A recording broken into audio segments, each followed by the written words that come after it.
Welcome back to Halifax, everybody. The last couple of years in men's singles have been fascinating. The two Bryans, Orser and Boitano, having gained fame, turned professional to gather riches, and they've been doing quite nicely. But that left the field wide open. Canadian Kurt Bowman jumped in and grabbed the world title a year ago. He's a contender here, hasn't been skating all that well. You'll also have to look at Viktor Petrenko of the Soviet Union and Christopher Bowman of the United States as favorites. But Christopher Bowman's recent problems have caused him to turn reflective.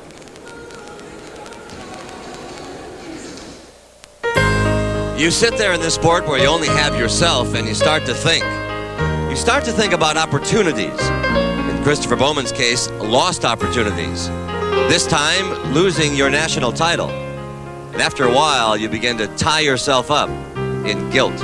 I feel a great, tremendous amount of grief, responsibility. What happened at the national championship disturbs me very much. It really does. It's an important thing for me, but I'm only one person, and our country is really behind me, and that's a lot of people. And that's a big load to carry sometimes, because I don't want to let them down.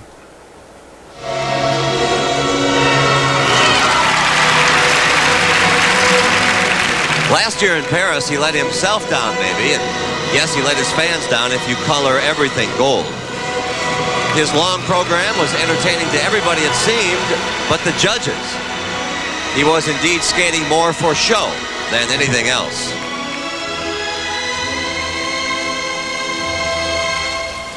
Because when they got around to anthems, nobody was singing, "Oh, Say Can You See?" But while he was watching Kurt Browning sing, Bowman saw something all right. That's really where the eye-opener was standing on the podium and seeing the American flag second to the Canadian flag was like, at that time, someone had slapped me in the face and said, "You idiot!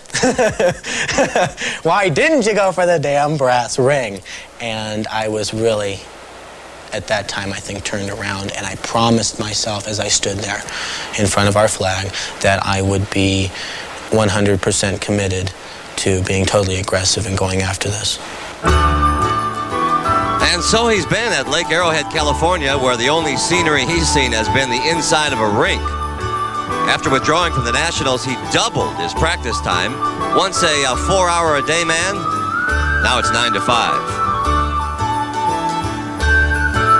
At the beginning of this season, he was stepping up to the throne. Skate America this year, Bowman, the showman, thought a little more about the judges and his performance and came home with a victory. Sweeter, perhaps, because he beat the world champion. To make a long story short, Kurt Browning is not having a great year, finishing third twice this year.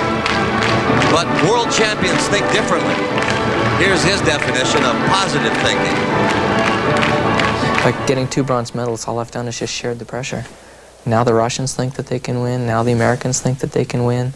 If I'd have cleaned up every competition I stepped on the ice, then all those guys would have been floating into Halifax going, well, all the pressure's on Kurt. I've got no pressure. If I don't win, Kurt was expected to win anyways.